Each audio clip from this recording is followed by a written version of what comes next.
चलिए सियासी खबरों को देखने से पहले इस वक्त की बड़ी खबर वैशाली के चांदपुरा थाना इलाके से, जहां जहांगीरपुर में भूमि विवाद को लेकर दो गुटों में हिंसक झड़प हो गई। इसका वीडियो वायरल हुआ है और इस वीडियो में साफ तौर पर दिखता है कि किस तरह दोनों पक्षों की तरफ से पत्थरबाजी हो रही है। अफरा तफरी का माहौल है। बाद में घटना की सूचना मिलने पर पुलिस पहुंची, उपद्रवी तत्वों को खदेड़ा और इस मामले को शांत कराया है। पीड़ित पक्ष की ओर से 6 लोगों के खिलाफ थाने में आवेदन दर्ज किया गया है। हिंसक झड़प के दौरान फायरिंग तक करने का भी आरोप लगाया गया। वहीं पुलिस का कहना है कि तत्काल फायरिंग की पुष्टि नहीं हुई। घटना 2 दिन पुरानी बताई जा रही है, लेकिन अभी तक इस मामले में किसी की गिरफ्तारी नहीं हुई।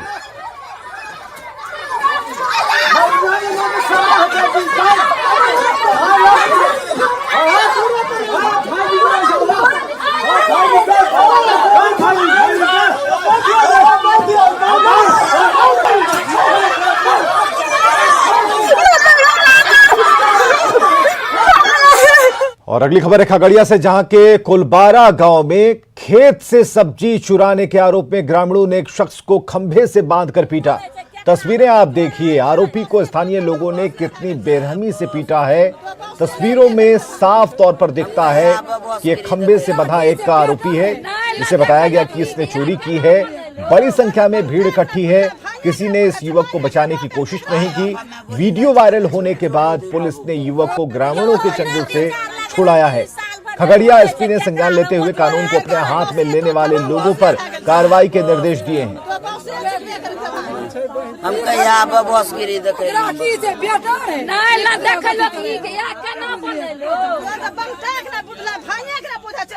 से मारपीट की घायल कारोबारी को मानपुर सीएचसी में भर्ती कराया गया है। बुनियादगंज थाना पुलिस मामले की जांच में जुटी है।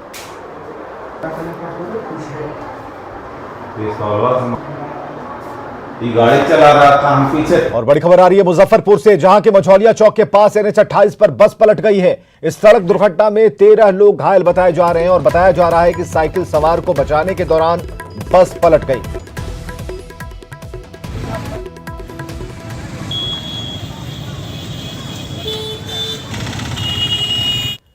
खगड़िया में अब भी कोसी, बागमती और गंगा तीनों नदियां खतरे के निशान से ऊपर बह रही हैं और ऐसे में बाढ़ पीड़ितों की परेशानियां कम होने का नाम नहीं ले रही। जिले में बाढ़ से 1.5 लाख से ज्यादा की आबादी प्रभावित है। कई ऐसे परिवार हैं तो पिछले 1 महीने से बांध पर शरण लिए हुए हैं, जिनकी सुध लेने वाला कोई नहीं। इटवा बांध पर रह रहे लोगों से बात की हमारे सहयोगी दिग्विजय ने। हम ये दिखाना चाह रहे हैं, ये इटवा बांध है जहाँ पे बाढ़ पीड़ित आकर के रह रहे हैं। लगभग 1 महीने से अधिक समय से ये बाढ़ पीड़ित इस बांध पर आकर के रह रहे हैं और जिला प्रशासन के द्वारा इनको जो खाने का जो कोई सामान अभी तक उपलब्ध नहीं कराया गया है और जो इन लोग को घर में जो बचा हुआ जो मकई था, मकई का जो आटा, उसके सहारे ये रोटी बना करके ये खा रहे हैं, अपने और अपने बच्चे को भी खिला रहे हैं एक तरह से। तो ये कहे पूरा ये इटवा बांध है जहाँ पे ये लोग मोरकाही जो है वहाँ के रहने वाले हैं, मारर गाँव है, वहाँ के रहने वाले, उनके घर में चारों तरफ से पानी आया हुआ था, जिसके बाद ये यहाँ पर इस इटवा बांध पर रह रहे हैं। जिला प्रशासन के द्वारा हालांकि इनको एक प्लास्टिक उपलब्ध कराया गया और उसी प्लास्टिक के सहारे ये यहाँ पे झोपड़ी बना करके रह रहे हैं और अपने जो बकरी होते हैं या एक तरह से कहे जो जानवर है उनको भी ये लेकर के यहाँ पर आ रहे हैं, रह रहे हैं। यहाँ पे कुछ लोग हैं यहाँ पर, उनसे हम बात करते हैं। एक बाढ़ पीड़ित हमारे साथ। अच्छा, सरकार दिल के कुछ नहीं बेजरवा 4 दिल के नहीं दिलर रूपा में 6,000 नहीं दिलकै, मरै छी। प्लास्टिक दिलकै? हाँ, 1 पन्नी दिलकै। अच्छा, तो की बना के खा रहल छियै? ये नहीं देखे छी मकई के रोटी पको चगबा लियन लोर बीच के बाल बच्चा सब है बांध पर, इटवा बांध पर खाए छियन। कहियो ने कोई सर हमरा आर का दिलकन या कोई चीज, बस 1 पन्नी टा दिलकन या वह वो पन्नी चढ़ा के वो उड़िए फैर गेलन। मधुरा पानि बाढ़ के छियै या बांध पर एलियै, अखनियो घर छै नीचा में, ओहो में इतना पानि छै, भाई ठंगना पानि छै तैयो ऊपर में बांधे पर छियै सब। कुछ वीडियो आबै छै? नहीं, कोई नहीं अइले, कोई देखै ले नहीं अइले सीओ वीडियो नहीं। बाढ़ पीड़ितों में इस बात को लेकर के आक्रोश है कि पिछले 1 महीने से वो बांध पर रह रहे हैं, लेकिन इनको एक प्लास्टिक के सिवा कुछ नहीं दिया गया। हालांकि जिस तरह से जो नदी का जो जलस्तर है उसमें कमी आती जा रही है, ऐसे में ये समझा जा सकता है कि आने वाले दिनों में इन बाढ़ पीड़ितों की मुश्किलें धीरे धीरे कम होती नजर आएगी। दिग्विजय कुमार, न्यूज़ 18 खगड़िया। और गोपालगंज में गंडक से कटाव का कहर लगातार जारी है। कुचायकोट में आंगनबाड़ी केंद्र ध्वस्त होने के बाद अब तटबंधों की तरफ कटाव का दायरा लगातार बढ़ रहा है। कटाव को रोकने को लेकर चल रहे काम नाकाफी हैं। मौके का जायजा लिया हमारे सहयोगी मुकेश कुमार ने। बाढ़ की समस्या कम हुई है, बाढ़ का पानी कम हुआ है, जिससे जो बाढ़ प्रभावित इलाके हैं वहाँ जो पानी का जो जल स्तर है वो कम हुआ है, लेकिन कटाव कम नहीं हुआ है। यहाँ पर आप देखेंगे कि जो ये कुचायकोट का काला मटेनिया पंचायत का ये बिशंबरपुर का वो इलाका है जहाँ पर पिछले कई सप्ताह से यहाँ पर कटाव हो रहा है और कटाव निरोधी काम भी यहाँ पर करने का दावा किया जा रहा है। लेकिन उसके बाद भी 2 दिन पहले आंगनबाड़ी केंद्र गिर गया था और यहाँ पर अभी भी जो गंडक का जो तेज बहाव है वो देखेंगे आप यहाँ पर किस कदर बहाव है यहाँ पर। नहीं, बिल्कुल नहीं सर, बिल्कुल नहीं। यहाँ जो काम हो रहा है पिछले 5-6 सालों से हम लोग कहते रह गए और गांव के गांव करते रहा। और सबसे मेरा सवाल है कि यहाँ जो फ्लड कंट्रोल कमेटी का जो ये है अध्यक्ष है, बाढ़ निरोधी दल का जो अध्यक्ष है, उस पर सवाल है। तो देखिए ज़ाहिर तौर पर ग्रामीणों के अंदर काफ़ी आक्रोश है और उनका कहना है कि यहाँ पर जो करोड़ रुपये खर्च किए गए आंगनबाड़ी केंद्र को बचाने के लिए, कटाव निरोधी काम करने के लिए, लेकिन वो सब कुछ मामला सिफर ही निकला। यानी कि ग्रामीणों का जो आक्रोश वो बरकरार है और कटाव लगातार जारी है। मुकेश कुमार, न्यूज़ 18 गोपालगंज। और पूर्णिया के बायसी में एक बार फिर कनकई नदी से कटाव तेज हो गया है। कई गरीबों के आशियाने नदी की धार में समा गए। बायसी के ताराबाड़ी और चनकी में कनकई नदी के कटाव से अब तक 25 घर नदी में समा चुके हैं। ग्रामीणों से की अगर माने तो बीते 2 दिन में करीब 15 घर कनकई के कटाव की जद में हैं। कई जगहों पर लोग अपने ही हाथों अपना आशियाना तोड़ने को मजबूर हैं और प्रशासन चुप है। वार्ड नंबर 1 और 2 का हाल आप देख ही रहे होंगे और यहाँ से जो देख रहे हो आप नदी का कटाव, इसमें जो है लगभग 25 घर कट चुके हैं अभी तक। 14-15 का तो एप्लीकेशन पहले से दे चुके हैं हम लोग बायसी ब्लॉक में, उसके लिए भी अभी तक कोई काम नहीं हुआ है। और अभी आप फिलहाल देख रहे हैं आज और कल के अंदर जो है 15 घर कट चुके हैं नदी में। अररिया के नरपतगंज में एक अधिकारी और उनके घर वालों के बीच हाई वोल्टेज ड्रामा चला। सुपौल के वीरपुर में कोषागार पदाधिकारी के तौर पर तैनात अमरेश कुमार नरपतगंज में अपने घर पहुंचे तो उनके बड़े भाई ने अंदर जाने नहीं दिया। तस्वीरों में आप देख सकते हैं कि कैसे बड़ा भाई छोटे भाई को अंदर जाने नहीं दे रहा। अमरेश कुमार ने अपने बड़े भाई और पिता के खिलाफ नरपतगंज थाने में मामला दर्ज करा लिया।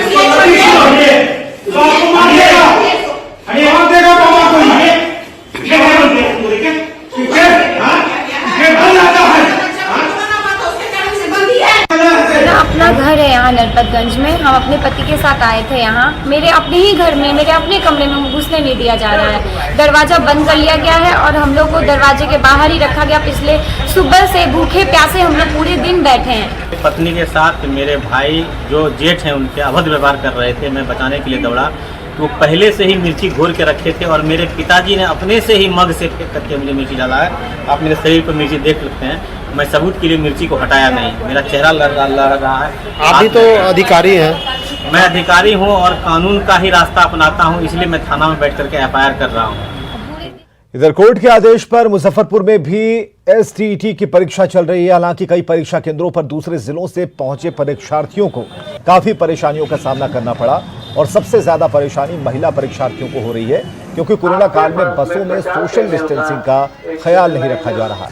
साथ ही परीक्षा की टाइमिंग को लेकर भी एडमिट कार्ड और सेंटर पर लगी सूचना में अंतर देखने को मिल रहा है, जिसमें छात्रों में गुस्सा देखने को मिला।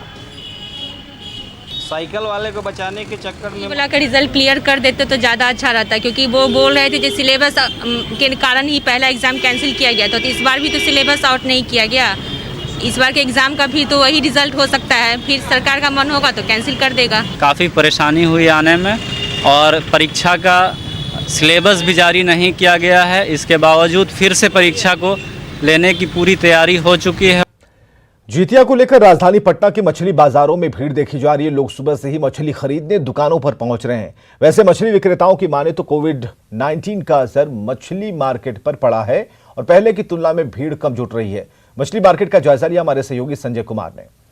जितिया को लेकर कुछ अधिक ही भीड़ मछली बाजारों में देखी जा रही है। आप इस वक्त देख सकते हैं राजा बाजार में किस कदर काफ़ी संख्या में लोग जो है वो मछली की खरीदारी करने के लिए पहुंचे हैं और जाहिर की बात है जो एक रस्मो रिवाज है जितिया के मौके पर मछली खाने का, उसको देखते हुए ये भीड़ देखने को मिल रही है। लेकिन मछली बाजार पर क्या असर है?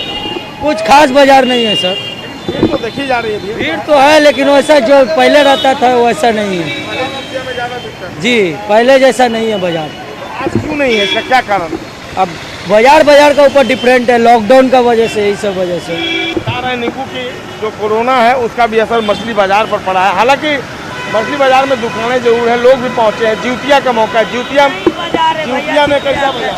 एकदम बाजार एकदम मंदा है, गोबर बाजार है, गोबर। अगले साल बहुत अच्छा बाजार था, इन साल कोई एती नहीं है। कितने लोग आते थे? इतना 4-5 बजे भोर से नंबर लगता था सर।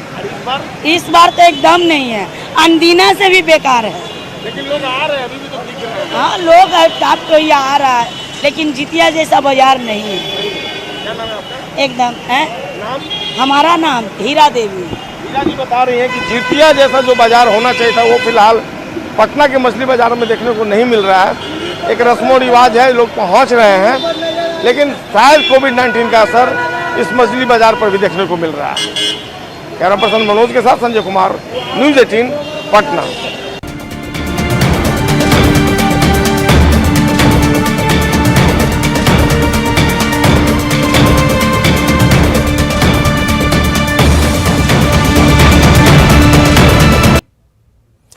बेरोजगारी के बहाने तेजस्वी यादव ने सियासी मुद्दों की तलाश की शुरुआत कर दी। तेजस्वी ने आज रात 9 बजे 9 मिनट तक तेजस्वी ने घर की लाइटों को बंद रखने की अपील की है। समर्थकों से तेजस्वी की मांग है कि इस दौरान लाइट के बदले घर में मोमबत्ती और लालटेन जलाएं। तेजस्वी इस बहाने नीतीश कुमार की 15 साल को रोजगार के मुद्दे पर घेरना चाह रहे हैं। हालांकि नीतीश कुमार नियुक्ति को लेकर आरजेडी पर खुद हमलावर हैं। नेता प्रतिपक्ष हैं तेजस्वी जी, आज आपने रात 9 बजे आह्वान किया है 9 मिनट तक जो है अपने घर की बत्ती बंद करके लालटेन, मोमबत्ती या दीप जलाने की आह्वान। देखिए, सबसे पहले मैं ये बताना चाहूँगा कि ये मैंने आह्वान नहीं किया है। ये जितने स्वयंसेवी संगठन जो थे, ख़ास तौर पे जितने बेरोज़गार थे देश भर के, ये देश भर में उन लोगों ने आह्वान किया है। हमारी पार्टी ने और मैंने, क्योंकि मैं खुद युवा हूँ, मैं उनके दुख दर्द को जानता हूं और मेरा फ़र्ज़ बनता है कि उनकी इस लड़ाई में हम खड़े हों, तो हमारी पार्टी ने इसमें पुरजोर समर्थन किया है। और 9 सितंबर रात के 9 बजे, यानी कि आज रात 9 बजे 9 मिनट के लिए अपने घरों की बिजली को बंद करके एक विरोध प्रकट करेंगे। जितने भी सरकारी संस्थानों को निजीकरण किया जा रहा है और जो बेरोज़गारी जो चरम सीमा पर है, इसके लिए हम लोग सब लोग। और तेजस्वी के बेरोजगारी दांव पर बिहार में सियासत जारी है। जेडीयू ने जहां इस पर हमला बोला, वहीं महागठबंधन के नेता इसे हकीकत बता रहे हैं। जमीन दो, नौकरी लो, और पूरे बिहार में 15 वर्ष राज करने का मौका मिला आपको। कुल नियुक्ति कितना किया था? अस्थायी नियुक्ति 19,538 और शिक्षकों का 33,499 मात्र ही नियुक्ति कर पाए। ये सरकार केवल आंकड़ों के खेल जाल में लोगों को फंसाना चाहती है। हम जागरूक करने के लिए हमारे नेता तेजस्वी प्रसाद यादव जो दिया जलाने का, मोमबत्ती जलाने का, लालटेन जलाने का और बत्ती गुल कर देने का जो किया है, लोगों को जागरूक करने का किया है कि बेरोजगारी दूर करो और आर्थिक मंदी जो है उससे हम लोग निजात पाएंगे। उन्होंने एक अच्छा कार्यक्रम लॉन्च किया है। इलेक्शन है, अपने अपने ढंग से सबको प्रोटेस्ट करना चाहिए और जनता का ध्यान आकर्षित करना चाहिए। अब कांग्रेस उसमें पार्टिसिपेट करेगी या नहीं करेगी, वो निर्णय प्रदेश कांग्रेस का नेतृत्व करेगा। और जहाँ तक मेरी जानकारी है, अभी तक ऐसा कोई निर्देश पार्टी ने नहीं दिया है कांग्रेस जनों को। और बड़ी खबर आ रही है, जेडीयू सांसद हरिवंश ने नामांकन दाखिल कर दिया है। राज्यसभा के उपसभापति के लिए नामांकन किया है। जेपी नड्डा और रामविलास पासवान प्रस्तावक बने हैं। थावरचंद गहलोत और नरेश गुजराल ने समर्थन किया। 14 सितंबर को इसका चुनाव होना है। राज्यसभा से जेडीयू सांसद हैं हरिवंश।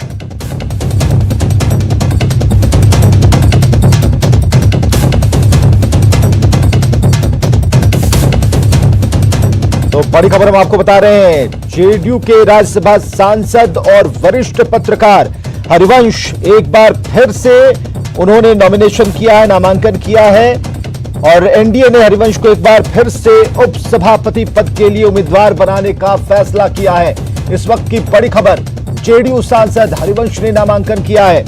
और हम आपको बताएं कि हरिवंश का कार्यकाल 9 अप्रैल को ही खत्म हो गया था। उसके बाद से ये कयास लगाए जा रहे थे कि एक बार फिर हरिवंश उपसभापति की कुर्सी पर विराजमान होंगे। उसके लिए नॉमिनेशन दाखिल किया जाएगा और आज का वो दिन है। जो बड़ी खबर आ रही है ये कि 14 सितंबर को जो चुनाव होंगे उससे ठीक पहले राज्यसभा से जेडीयू सांसद का नाम सामने आया है।